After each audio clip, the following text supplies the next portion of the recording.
Silicon ಸಿಟಿಯಲ್ಲಿ ಧರ್ಮ ಸಂರಕ್ಷಣಾ ಸಮಾವೇಶದಲ್ಲಿ ಚಕ್ರವರ್ತಿ ಸುಲಿಬೆಲೆ ವಸಂತ ಗಿರಿಯಾರ್ ಇನ್ನು ವಚನಾನಂದ ಸ್ವಾಮೀಜಿ ಸೇರಿ ಹಲವರು ಕೂಡ ಭಾಗಿಯಾಗಿದ್ದಾರೆ.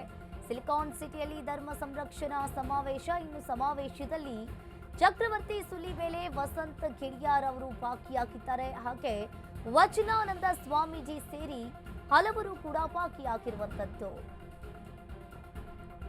ಫ್ರೀಡಂ ಪಾರ್ಕ್ನಲ್ಲಿ ಧರ್ಮ ಸಂರಕ್ಷಣಾ ಸಮಾವೇಶ, ಹಿಂದೂಗಳ ಧಾರ್ಮಿಕ ಕ್ಷೇತ್ರಗಳ ಬಗ್ಗೆ ಷಡ್ಯಂತ್ರ ಆಗ್ತಾ ಇದೆ.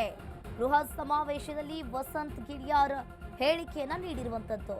ಶಬರಿಮಲೆ ಆಯಿತು, ಈಶಾ ಫೌಂಡೇಶನ್ ಟಾರ್ಗೆಟ್ ಆಯಿತು, ನಾವು ಸುಮ್ಮನೆ ಇದ್ರೆ ನಾಳೆ ಶೃಂಗೇರಿಗೂ ಬರ್ತಾರೆ, ನಾವೆಲ್ಲರೂ ಸೌಜನ್ಯ ಪರವಾಗಿಯೇ ಇದ್ದೇವೆ, ಹೋರಾಟದ ಹೆಸರಲ್ಲಿ ನಿಂದನೆ ಸರಿಯಲ್ಲ ಅಂತ ಹೇಳಿ ವಸಂತ್ ಗಿರಿಯಾರ್ ಹೇಳಿದ್ದು.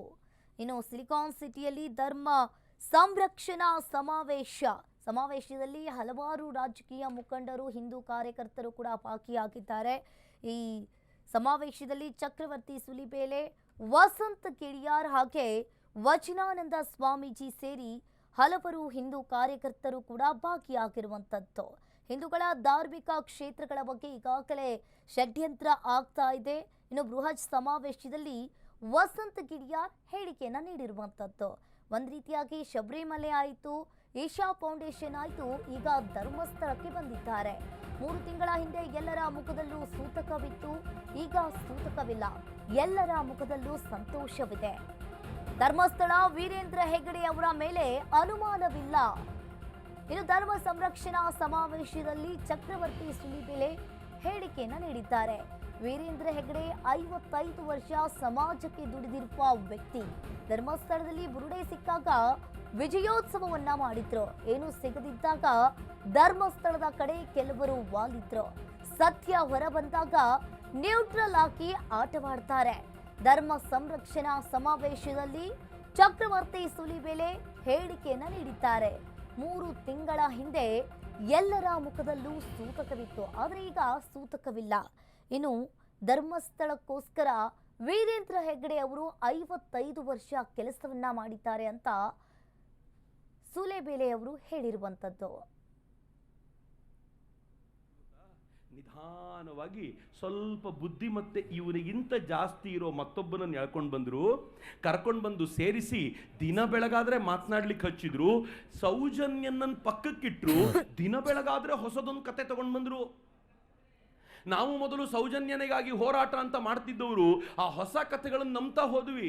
ಧರ್ಮಸ್ಥಳದಲ್ಲಿ ಯಾರೇ ಸತ್ರು ಅದನ್ನ ಮಾಡಿಸಿದವರು ದೊಡ್ಡ ಮನೆಯವರು, ಯಾರು ಮಾಡಿಸಿದ್ರು ದೊಡ್ಡವರು. ಧರ್ಮಸ್ಥಳದಲ್ಲಿ ಯಾರೇ ತೀರಿಕೊಂಡ್ರು, ಯಾರೇ ಹೋದ್ರು, ನೆನ್ನೆ ನನ್ನ ಹತ್ರ ಬಂದು ಹೇಳಿದ್ದ ಸಾಕ್ಷಿ ಹೇಳ್ತೀನಿ ಅಂತ ಇವತ್ತು ಸಾಯಿಸ್ಬಿಟ್ರು. ನೋಡಿದ್ರಾ? ಹಿಂಗೆ ಹೇಳಲಿಕ್ಕೆ ಶುರು ಮಾಡಿದ್ರು. ನಾವು ನಂಬ್ತಾ ಹೋದ್ವಿ. ಕೊನೆಗೆ ಎಲ್ಲಿವರೆಗೂ ಅಂತಂದ್ರೆ ಈ ವ್ಯಕ್ತಿಯಿಂದಲೂ ಕೂಡ ನ್ಯಾಯ ಕೊಡಿಸ್ಲಿಕ್ಕೆ ಆಗ್ತಾ ಇಲ್ಲ, ಅಥವಾ ತಾವು ಅನ್ಕೊಂಡಂತೆ ಧರ್ಮಸ್ಥಳವನ್ನ ಅಥವಾ ದಕ್ಷಿಣ ಕನ್ನಡವನ್ನ ಲೆಫ್ಟಿಸ್ಟ್ ಲಿಬರಲ್ಗಳ ಅಡ್ಡ ಮಾಡ್ಲಿಕ್ಕೆ ಆಗ್ತಾ ಇಲ್ಲ ಅಂತ ಗೊತ್ತಾದಾಗ ಇವ್ರು ಕೊನೆಗೆ ಮೊರೆಗೆ ಹೋಗಿದ್ದು ಯಾರಿಗೆ ಗೊತ್ತಾ? ಸ್ವತಃ ಇವರುಗಳೇ ಬೀದಿಗೆ ಬಂದಿಳಿದ್ರು. ಇನ್ನು ಇವ್ರನ್ನ ನಂಬಲಿಕ್ಕೆ ಆಗೋದಿಲ್ಲ ಅಂತ ಬೀದಿಗೆ ಬಂದಿಳಿದ್ರು. ಒಬ್ಬರಾದ್ಮೇಲೆ ಒಬ್ರು ಬಂದ್ರು. ಸ್ಟ್ಯಾನ್ಲಿ ಬಂದ ನಂತರ ಎಲ್ಲಿವರೆಗೂ ಕೆಲವು ಪತ್ರಕರ್ತರು ಬಂದ್ರು, ಲೆಫ್ಟಿಸ್ಟ್ ಲಿಬರಲ್ಗಳ ಪ್ರಮುಖರಾಗಿರುವಂತ ಕೆಲವು ವಕೀಲರು ಬಂದ್ರು. ಎಲ್ಲರೂ ತಾವಾಗಿ ನಿಂತರು. ಮಿತ್ರ, ನಿಮ್ಗೆ ಆಶ್ಚರ್ಯ ಅನ್ಸುತ್ತೆ, ಈ ಅಜ್ಜಿಯ ಪ್ರಕರಣ ನಡೀತಲ್ಲ, ಸೆಂಥಿಲ್ ಹೆಸರನ್ನು ಅವ್ರು ಹೇಳಿ ಆಯ್ತು.